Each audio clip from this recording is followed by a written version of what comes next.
సొంటినేని శివాజీ అనే ఒక సొంటినేని సుంట ఒక క్యాస్ట్, అదే ఆయుధం వీళ్ళకి. వీడు ఏదో ఒకటి కెలుగుతానే ఉంటాడు వచ్చి. నేను నాకెందుకులే అని నా సినిమాలు నేను చేసుకుంటున్నా. ఎస్, అమరావతి విషయంలో శివాజీ ఎప్పుడైనా మాట్లాడతాడు. నేను ఈ సినిమా రిలీజ్ ముందు ఇచ్చిన ఇంటర్వ్యూ మీ అందరికి చాలా ఇబ్బందిగా అనిపించింది కదా. నేను ఎప్పుడైనా మాట్లాడతా గురు, ఎవరికి భయపడినా. నేనే ఒక వ్యవస్థను ఏర్పాటు చేయగలిగిన నేను. మొత్తానికి ట్వీట్లు వేసి ఇన్స్టాలో మీ ఇష్టం వచ్చినట్టు రెచ్చిపోయి సినిమాకి కొంతమంది ఇక్కడ రెగ్యులర్ గా రివ్యూలు ఇచ్చే వాళ్ళతో రాపిచ్చేసి కింద కామెంట్లు పెట్టించేసి ఈ సినిమాని ఆపగలరేమో మీరు, శివాజీని ఆపలేరుగా. పేటిఎం బ్యాచ్ నన్ను తగులుకున్నాం అనుకుంటే మీ వాడికి ప్రమాదం, గుర్తుపెట్టుకోండి. వద్దు గురు, నా జోలొద్దు. రప్ప ఇవన్నీ బాగుంటాయి వీడియోలోను వాటిలో చూసుకోవటానికి. బుద్ధుందంటారా మీకేమన్నా? మనందరం ఏమి లేకుండా ఇంత దూరం వచ్చాం కదా. మాట్లాడుకున్నారా బాయ్? రేపటి నుంచి మాట్లాడదాం మీ నాయకుడి గురించి, మీ పేటిఎం బ్యాచ్ గురించి. అమరావతి, దుబాయ్ ఇప్పుడు యుద్ధ వాతావరణానికి అల్లకల్లోలం అయిపోయింది. దానికి ఆల్టర్నేట్ సిటీ ఏదన్నా ఉంది అంటే అమరావతి సిటీ అంటాడు. అమరావతి సిటీ అంటే వాడు చూడండి, అక్కడ వాడి మాటలు కూడా ఎంత జాగ్రత్తగా ఉంటాయంటే ఇలాగే ఉంటాయి. నీ అమ్మ ముందు ఒక రేకులు షెడ్ వేసి బస్ స్టాండ్ వేయమని చెప్పరా బాబు. అక్కడ ముందు ఒక బస్ స్టాండ్ ఒకటి వేయమని చెప్పరా. రోడ్డు వేసి కచ్చా రోడ్డు అన్నా, కొద్ది కంకర బొంకర తోలిచ్చి ఏదన్నా రోడ్డు అన్న ఒకటి వేయించి ముందు రేకుల షెడ్తో ఒక షెల్టర్ బస్ స్టాండ్ వదిలేయి. అర్థమైందా? నువ్వేమో దాన్ని సిటీని చేసి పారదెబ్బావు.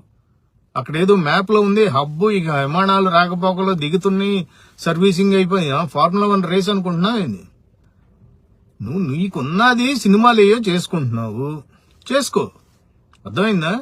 ఇంకో మాట కూడా అన్నావు, ఈ పేటిఎం గాళ్ళకి భయపడినాం అది. అరే ఒక పని చేయి, మా పేటిఎం గాళ్ళం మా డబ్బులు ఇస్తున్నారంటున్నావు కదా, ఓ పని చేస్తా. సినిమా పోయిందని ఏడుస్తున్నావు కదా నిన్న వీడియోలో.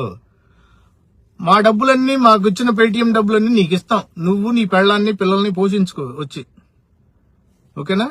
ఆ డబ్బులు ఇస్తాం నీకు, బియ్యం పప్పులు ఉప్పులు కావాల్సినవి కొనుక్కొని ఇల్లు నడుపుకోరా నువ్వు ఆ డబ్బులతో.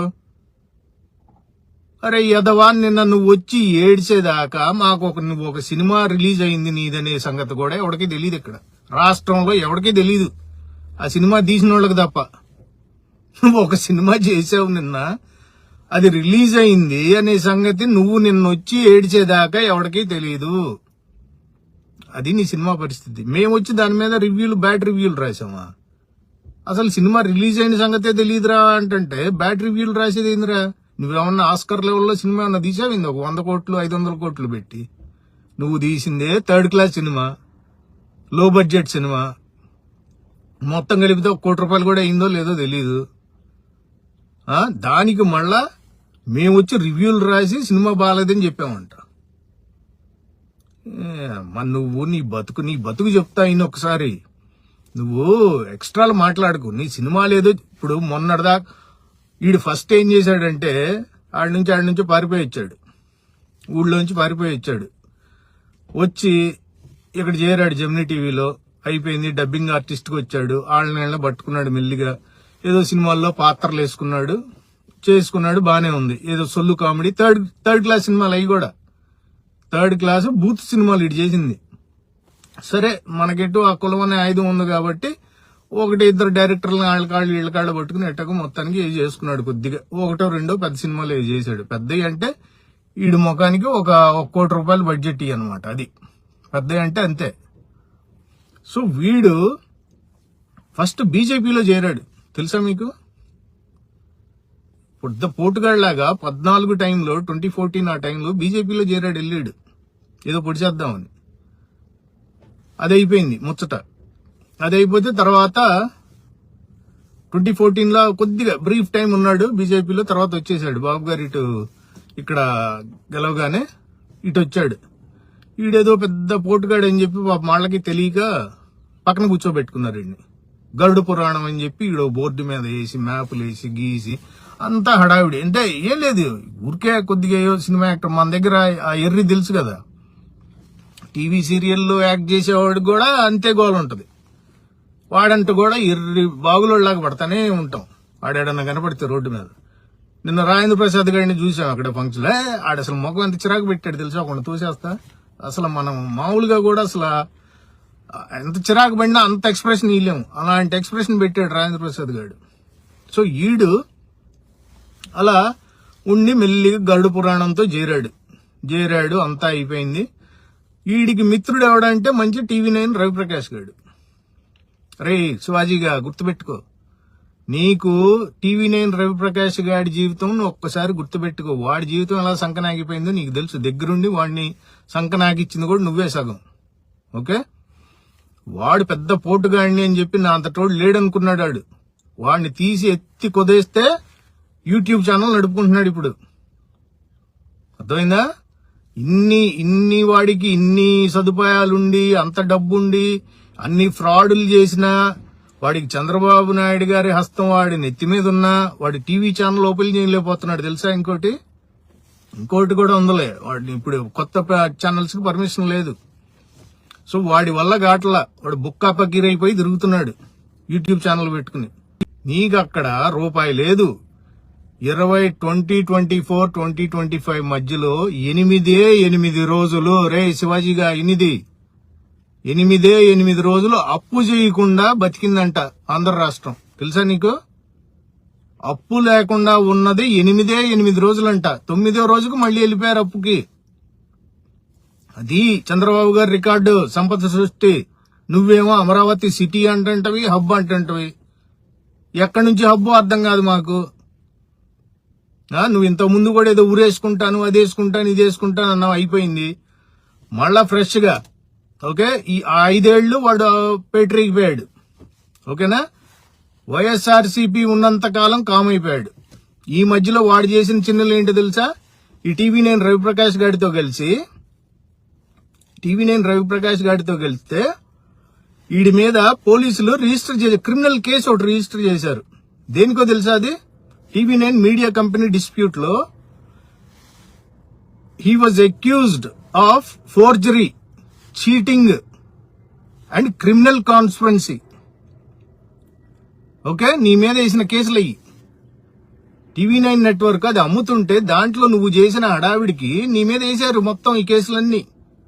ఫోర్జరీ కేసు, క్రిమినల్ కేసులు, అవి ఇవి మొత్తం వేస్తే నీకు లుకౌట్ నోటీస్ ఒకటి జారీ చేశారు నీ మీద.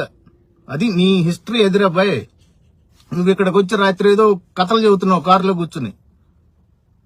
నీ హిస్టరీ ఇది.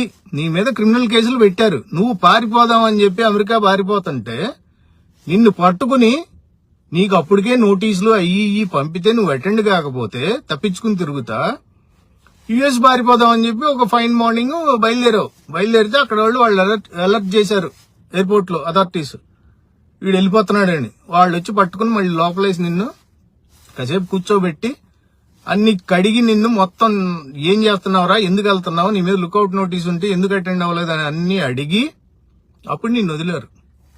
ఓకేనా? నీ మీద అది కేసులు. జైలుకి వెళ్ళా నువ్వు, ఎందుకంటే నీ ఎట్టాగో బయటపడ్డావు. నువ్వు నీ స్థాయి అది. ఓకే, ఈ లీగల్ విషయాలు, ఈ కేసులు, ఈ పొలిటికల్ గా నువ్వు రెచ్చిపోయిన రెచ్చుడికి వీటన్నిటికీ 5 ఏళ్లు కామ్గున్నావు. ఈ 5 ఏళ్లు మేము ఎక్కడున్నాం తెలుసా? ఇక్కడే ఉన్నాం, ఎక్కడికి వెళ్ళలేదు. అప్పుడు 5 ఏళ్లు ఉన్నాం, ఇప్పుడు 5 ఏళ్లు ఉన్నాం. ఆ మధ్యలో అధికారం ఉన్న 5 ఏళ్లు మేము ఎక్కడికి వెళ్ళలేదు, ఇక్కడే ఉన్నాం. నన్నేమీ చేయలేకపోయారు 5 ఏళ్లు మీరు అధికారంలో ఉన్నా గానీ అంటున్నావు ఒక మాట. అరే నువ్వు లో లైఫ్ పురుగ్గాడివురా, కాలు కింద వేస్తే నలిగిపోయే పురుగు లాంటోడు నువ్వు. నిన్ను పట్టించుకునేది ఏందిరా మేము? జగన్ గారు కాన్సన్ట్రేట్ చేశారంటే అసలు నువ్వు గాలి ధూళికి ఎగిరిపోతావు. అసలు నువ్వు లెక్కలోనే లేవురా తమ్ముడా. నువ్వు లెక్కలో లేవు. నన్నేం చేయలేకపోయారని విర్రవీగుతున్నావు నువ్వు. ఇప్పుడు వాగావు కదా, ఇవి లెక్కలోకి తీసుకుంటాం. కొద్దిగా వెయిట్ చేయి, నెక్స్ట్ టైం లెక్కలోకి తీసుకుంటావు నిన్ను కూడా. నువ్వు జగన్మోహన్ రెడ్డి గారిని మాట్లాడే స్థాయి నీది. నువ్వు క్రిమినల్ కేసులు నీ మీద పెట్టుకుని, క్రిమినల్ అఫెన్సులు నీ మీద పెట్టుకుని, ఫోర్జరీలు చేసి వాళ్ళని ఆ పాత TV9 యాజమాన్యాన్ని దడిపించి దమకాయించి మనుషులను పంపి నువ్వు చేసిన హడావిడికి వాడికి TV9 రవిప్రకాష్ గారితో కలిసి నువ్వు జగన్ గారి గురించి మాట్లాడేది? నువ్వు జగన్ గారి గురించి ఎలా మాట్లాడేది? నువ్వు నీ స్థాయి ఏంటిరా అసలు? నీ స్థాయి ఏంటి? నువ్వు ఒక రంగులు వేసుకుని బతికే నా కొడుకు. నువ్వు రంగులు వేసుకుని బతికేవాడు రంగులు వేసుకుని బతికేటట్టే ఉండు. ఎక్స్ట్రాలు మాట్లాడొద్దు. నువ్వు ఎక్స్ట్రాలు మాట్లాడావంటే తన్నులు తింటావు జనం చేతిలో. నువ్వు సినిమాలు చేసుకుంటే సినిమాలు చేసుకో. ఏదో 2 సినిమాలు హిట్ అయినాయి కదా, డైలీ సీరియల్ ఏదో చేసుకుంటున్నావు కదా అని చెప్పి అవి చేసుకో. ఎక్కువ తక్కువలు మాట్లాడక. ఇంకా అర్థమైందా? పేటీఎం గాళ్ళు పేటీఎం డబ్బులు ఇస్తాం రా నీకు.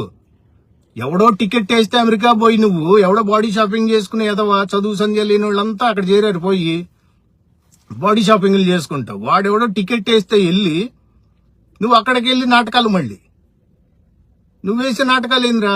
డాక్టర్ ప్రభాకర్ రెడ్డి ఎవరో తెలుసా? పంచ్ ప్రభాకర్ అంటే తెలుసు అందరికి. నువ్వు లైవ్ టీవీలో ఒక చోట కూర్చుని డాక్టర్ పంచ్ ప్రభాకర్ గారి భార్యని అన్నావు నువ్వు. ఆవిడికి సంబంధం లేదు, రాజకీయాలతో సంబంధం లేదు, అసలు మన రాష్ట్రం కూడా కాదు ఆవిడది. తెలుసా నీకు? ఆవిడతో నేను లంచ్కి వెళ్ళానని చెప్పావు. ఎంత కండకావరం రా నీకు? అంటే ఇది అక్కడ TV5 లో కూర్చుని చెప్పేస్తే నిజమైపోద్దా? ఎవరికేం తెలీదా నిజాలు? మొన్నటికి మొన్న నువ్వు చేసేదేమో బూత్ సినిమాలు. మొన్నటికి మొన్న నువ్వేమంటావు? ఆడవాళ్ళ డ్రెస్సులు ఏంది, అవేంటి ఇవేంటి అని. అరే నువ్వు చేసేదే సినిమాలో అదే పని, అయ్యే సినిమాలు, రొట్ట సినిమాలు నువ్వు చేసింది.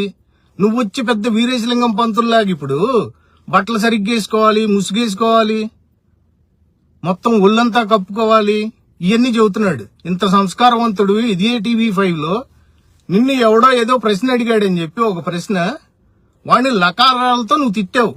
నీకున్న గౌరవం ఆడవాళ్ల మీద అది. నువ్వు TV5 లో కూర్చుని డైరెక్ట్ గా లకారాలు వాడతా ఆ ఫోన్ చేసిన తిట్టావు నువ్వు. ఏది? ఒక ఆడ మనిషిని ఇది చేస్తా లకారాలతో వాడిని రిపీటెడ్ గా తిట్టావు నువ్వు. అప్పుడు ఏమైందిరా ఈ గౌరవం, నీ నీతులు సూక్తులు ఇవన్నీ? ఒళ్ళు దగ్గర పెట్టుకో. ఇప్పటికే చెప్తున్నావు నీకు. నిన్ను వదిలేశాం కదా అని చెప్పి ఏదైతే హైదరాబాద్ లో కూర్చుని ఏం చేసినా పర్వాలేదు, అక్కడ రేవంత్ రెడ్డి ఉన్నాడు, ఇక్కడ చంద్రబాబు ఎర్లకాలం ఉండరాళ్ళు. అయిపోయింది, హనీమూన్ పీరియడ్ అయిపోయింది వాళ్ళకి. పెద్ద పెద్దోళ్ళు మూసుకుని కూర్చున్నారు. తర్వాత ఏమవుద్దా అని. అర్థమైందా? పెద్ద పెద్ద అధికారులు, కూటమిలో ఉన్న ఎమ్మెల్యేలు, మంత్రులు ఎవడ పని ఆడు చేసుకుంటున్నారు మెదలకుండా కూర్చుని. నువ్వెవడవరా లో లైఫ్ గాడివి? నువ్వు వచ్చేసి హడావిడి చేస్తున్నావేంది మధ్యలో? ఒళ్ళు నోరు అదుపులో పెట్టుకో కొద్దిగా. అర్థమైందా? జాగ్రత్తగా ఉండు. తన్నులు తింటావు అనవసరంగా జనం చేతిలో. పిచ్చి పిచ్చి అసలు వేయకు. ఉంది కదా మైకు, మాకు ఉంది మైకు, మాకు ఉన్నాయి మొత్తం మీడియాలు. తాట తీస్తావు, నీ తాట కూడా. అర్థమైందా? నీ స్థాయి మర్చిపోయి నువ్వు మాట్లాడొద్దు. నీ స్థాయి చాలా తక్కువ స్థాయి నీది. పురుగు లాంటోడు నువ్వు. చెప్పు కిందేస్తే నలిగిపోయే స్థాయి నీది. పురుగు నువ్వు. జగన్మోహన్ రెడ్డి గారిని తోలనాడావో ఎవరన్నాను, మమ్మల్ని మేము పడతాం. జగన్మోహన్ రెడ్డి గుర్తుపెట్టుకో పేరు. ఆయన్ని తోలనాడావో వాణ్ణి, జగన్మోహన్ రెడ్డిని అంట రాజకీయాల నుంచి తప్పించండి అని చెప్తావంట. ఏంట్రా నువ్వు చెప్పేది? నువ్వు చెప్పేది ఏందిరా? అంత పోటుగాడువా నువ్వు? అంత పోటుగాడువా? ఒళ్ళు దగ్గర పెట్టుకో, జాగ్రత్త. నీ సినిమాలు కాదు ఇప్పుడు దాకా, ఇక నీ ఏ సినిమా ఆడదనేది చూసుకుంటా ఉండు. మేం కాన్సన్ట్రేట్ చేస్తే ఆ బిఆర్ బాబీ గాడే అల్లాడిపోయి ఏం చేయాలో దిక్కు చోచగాడికి దిక్కులు పెక్కటిల్లి అరుస్తులు కేకలు పెడుతున్నాడు. ఏం చేయాలో తెలియక పెద్ద పెద్దోళ్ళే మూసుకు కూర్చున్నారు. నువ్వు బచ్చగాడి లాగుండు. చాలా చిన్నోడు నువ్వు. అర్థమైందా? అలాగే ఉండు. ఇంకా ఎక్స్ట్రాలు చేసావనుకో, ఇంకా రెచ్చగొట్టే పని చేసావనుకో ఏమి కాదు, పనులు తింటావు నెక్స్ట్. నువ్వు ఆడికన్నా ముందు, మిగతా వాళ్ళందరికన్నా ముందు నువ్వు లిస్టులోకి వెళ్ళిపోతావు. పై లిస్టులో నీ పేరు వస్తుంది. ఫస్ట్ తనులు తినే లిస్టులో నువ్వే ఉంటావు. నీ సినిమాలు అయ్యో నువ్వు చేసుకో మెదలకుండా. అర్థమైందా? నువ్వేదో యూట్యూబ్ లో సినిమాలు చేసుకుంటా, ఎవడికి రిలీజ్ అయినట్టు కూడా తెలియదు నీ సినిమాలు. దానికి వచ్చేసి పెద్ద వీరేశలింగం పొంతులు ఈడొచ్చేసి మళ్ళీ కథలు చెబుతున్నాడు బయటికి. స్థాయి మర్చిపోయి మాట్లాడొద్దు. నీకు పదే పదే చెప్తుంది ఇదే. నువ్వు స్థాయి మర్చిపోయి మాట్లాడావు అంటే నువ్వు తన్నులు తింటావు, ఖచ్చితంగా తన్నులు తింటావు. జగన్మోహన్ రెడ్డి గారి పేరు ఉచ్చరించినా ఊరుకోము, నీ నోటి నుంచి ఆయన పేరు వచ్చినా ఊరుకోము చెప్తున్నావు. ఆయన గురించి నువ్వు మాట్లాడేదేంద్రా? నువ్వెవడో మా తెలీదా? నువ్వేం చేసి వచ్చావో తెలీదా? ఊళ్ళోంచి నువ్వెవరిని తీసుకుని వచ్చావో తెలీదా మాకు? నీ చరిత్ర బయట పెడతాం మొత్తం. లాక్కోలేక పీక్కోలేక చస్తావు. మళ్ళీ 5 ఏళ్ళు అజ్ఞాతంలోకి వెళ్ళిపోతావు. పారిపోయి 5 ఏళ్ళు దాక్కున్నా ఉండవి, మళ్ళీ ఇప్పుడు కథలు దొబ్బుతున్నావు నువ్వు.